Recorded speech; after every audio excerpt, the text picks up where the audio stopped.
Hello everyone, स्वागत है आपका एक और नई वीडियो में। इस वीडियो में हम जानेंगे कि CSS को HTML में कैसे ऐड करना है। CSS को यूज करने के हमारे पास बेसिकली 3 तरीके होते हैं। सबसे पहले मैं यहाँ पे थोड़ा बॉयलर को लिख लेता हूँ।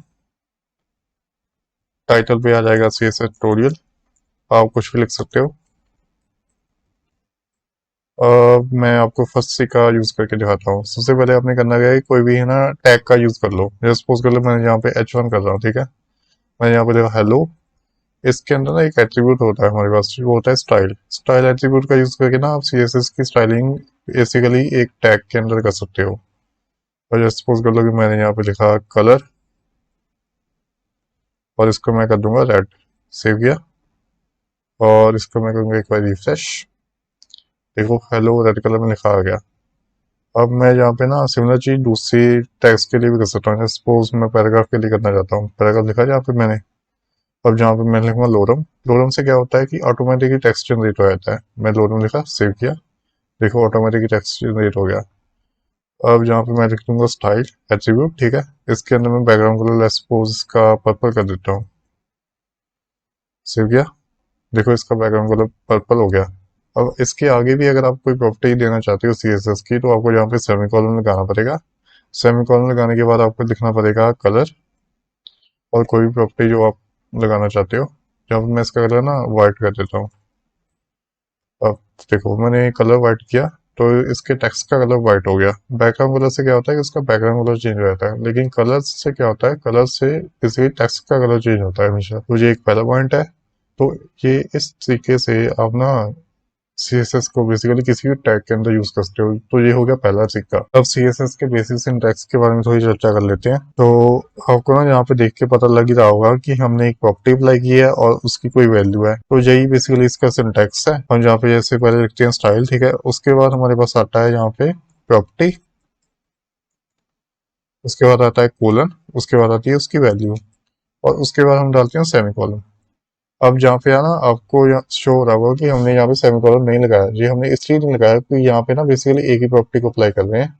लेकिन पैराग्राफ टैग में आप देख पा रहे होगे कि हम ना एक से ज्यादा प्रॉपर्टी को अप्लाई कर रहे हैं, इसलिए हमने सेपरेशन डालने के लिए जहाँ पे सेमीकोलन लगाया है। तो इसका मतलब ये है कि अगर आप एक से ज्यादा प्रॉपर्टी को अप्लाई करना चाहते हो तो आपको सेमीकोलन लगाना नेसेसरी है। अदरवाइज अगर आप नहीं भी लगाओगे तो भी चल जाएगा। मैं यहाँ पे ऊपर लिख भी देता हूँ, basic syntax of CSS in style using style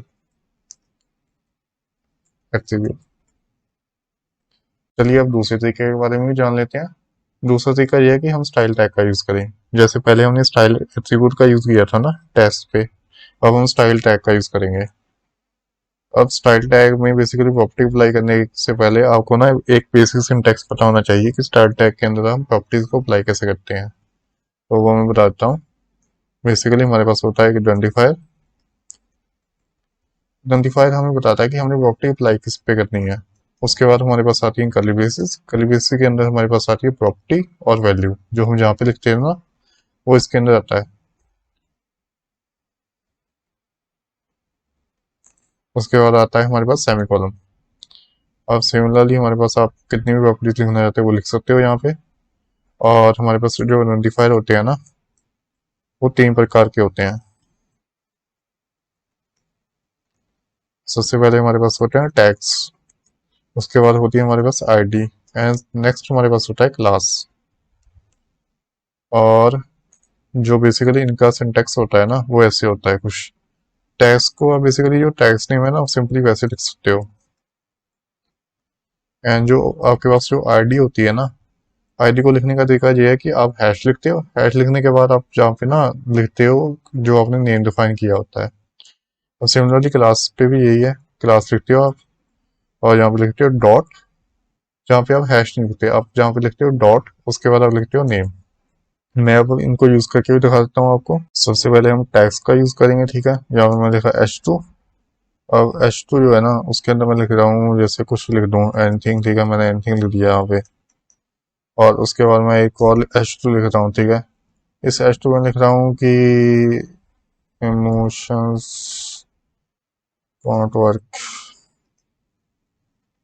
in real world। और इस पे वो मैं आईडी देता हूँ। अब अगर आप आईडी को यूज़ करना चाहते हो ना, आपको एक एट्रीब्यूट पास करना पड़ेगा टैग के अंदर, वो होता है आईडी। मैंने आईडी को पास किया और यहाँ पे मैं कोई भी नेम लिख सकता हूँ। जैसे सपोज कर लो मैं बताया था कि हम हैश और नेम का यूज़ करके प्रॉपर्टी को यूज़ करेंगे, तो वही चीज़ करनी है हमने। जहाँ पे हमने बेसिकली कोई भी नेम लिख दिया, जैसे सपोज कर लो मैं लिख दिया माई फर्स्ट हेडिंग, जहाँ माई हेडिंग, ठीक है,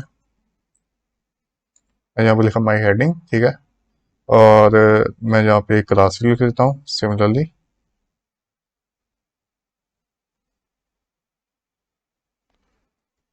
लेट्स प्ले द गेम।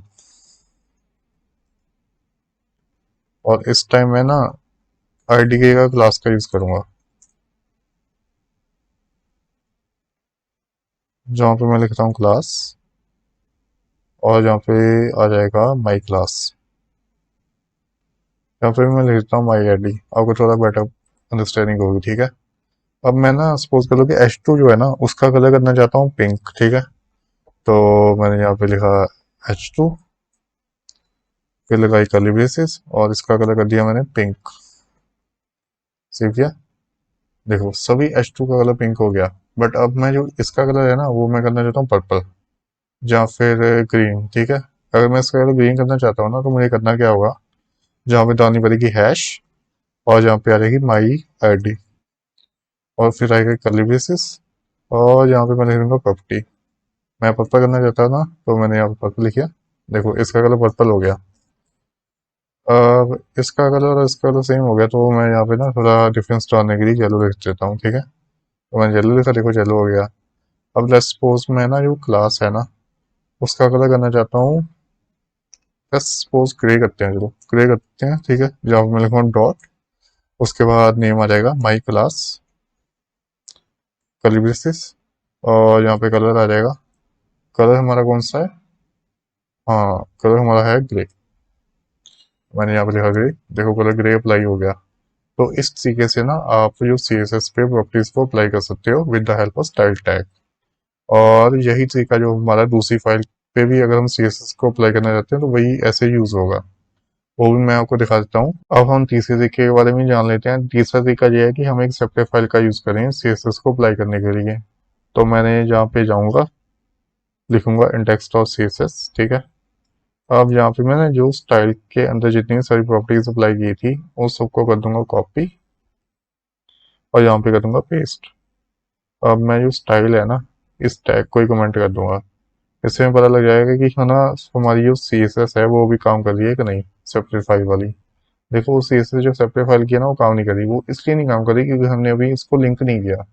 अब हम क्या करेंगे, हम अब अपनी जो CSS फाइल है ना उसको लिंक करेंगे अपनी HTML फाइल के साथ। तो वो करने के लिए क्या करना है, आपने यहाँ पे लिखना लिंक, लिंक टैग का यूज करोगे, टैब दबाओगे। उसके बाद जहाँ पे हैरिफ है ना, जहाँ पे हैरिफ के अंदर हमारे पास उसकी लोकेशन आ जाएगी फाइल की। तो लोकेशन डालने के लिए आपने करना क्या है, पहले आपने लिखना डॉट, फिर आप डालोगे स्लैश, और उसके बाद हमारे पास जो फाइल है ना उसका नेम आ जाएगा। जैसे सपोज करो मेरा इंडेक्स डॉट CSS फाइल थी, तो वो आ गई, मैंने सेव किया, देखो ये प्रॉपर्टीज अप्लाई होगी। अब जहाँ पे ना नोट चीज जो नोट करने वाली है वो ये है कि आपने जैसे डॉट लिखी, डॉट का मतलब होता है कि मेरी जो फाइल है ना वो सेम लोकेशन पे पड़ी है, ठीक है। जिस पे मेरी इंडेक्स और HTML फाइल एग्जिस्ट करी है उसी लोकेशन में मेरी जो इंडेक्स और CSS फाइल है वो है। तो मैं इसलिए यहाँ पे डॉट लिख रहा हूँ। उसके बाद मैं स्लैश डाली, तो मेरे पास जो इस डायरेक्टरी के अंदर बेसिकली मेरी जो करंट डायरेक्टरी है उसके अंदर जो भी जितनी भी फाइल्स पड़ी थी ना वो सबकी नेम आ गया।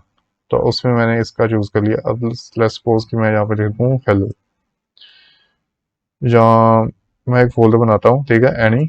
मैंने एनी नाम का फोल्डर बनाया, और जो इंडेक्स और CSS है ना इसको जा करके यहाँ पे ड्रॉ कर दिया, किया, देखो प्रॉपर्टी सेट की। अब मुझे ना इसकी लोकेशन को चेंज करना पड़ेगा। वो करने के लिए मैं क्या करूँगा, जहाँ पे इसको बताया, मैंने पहले कहा था नहीं, डॉट का मतलब होता है कि हम बेसिकली सेम लोकेशन पे फाइल को सर्च कर रहे हैं। तो मैं लिखूंगा डॉट स्लैश। अब मेरी फाइल पड़ी है इसके अंदर, मेरी फाइल पड़ी है एनी के अंदर, तो मैं जहाँ पे लिखूंगा एनी, और एनी के अंदर बेसिकली मेरी CSS फाइल है। मैं उस CSS फाइल का नेम लिखूंगा और सेव करूंगा, और देखो मेरी CSS जो है ना फिर से जो होती है ना ऐड होगी। अब ये चीज को ना मैं फिर से रीडू कर देता हूँ, क्योंकि मेरा कोई इरादा नहीं था ऐसे करने का, बट चलो मैंने कर दिया, सेव किया। इसको मैं करूँगा फिर से मूव, और इसको मैं करूँगा लीव। अब आपको ना यहाँ पे बेसिकली तीन चीज़ें आ गई। एक आपको पता लग गया कि आपने स्टाइल एट्रीब्यूट का यूज़ करके स्टाइलिंग कैसे करनी है, स्टाइल टैग का यूज़ करके स्टाइलिंग कैसे करनी है, और सेपरेट फाइल में स्टाइलिंग कैसे करनी है। और आपने दो प्रॉपर्टीज भी सीख ली। एक आपने सबसे पहली प्रॉपर्टी सीखी है वो है कलर प्रॉपर्टी, और सेकंड प्रॉपर्टी जो आपने सीखी है वो है बैकग्राउंड प्रॉपर्टी। ठीक है, बैकग्राउंड कलर कैसे चेंज करना है। और जो कलर प्रॉपर्टी है ना, उसकी एक पार्ट है कि वो टेक्स्ट के कलर को चेंज करती है, लेकिन जो बैकग्राउंड कलर प्रॉपर्टी है ना, वो बेसिकली जो बैकग्राउंड होता है ना उसको चेंज कर देती है। तो ये कुछ बातें हैं ध्यान रखने वाली। तो बाकी हम मिलते हैं नेक्स्ट वीडियो में। बाय।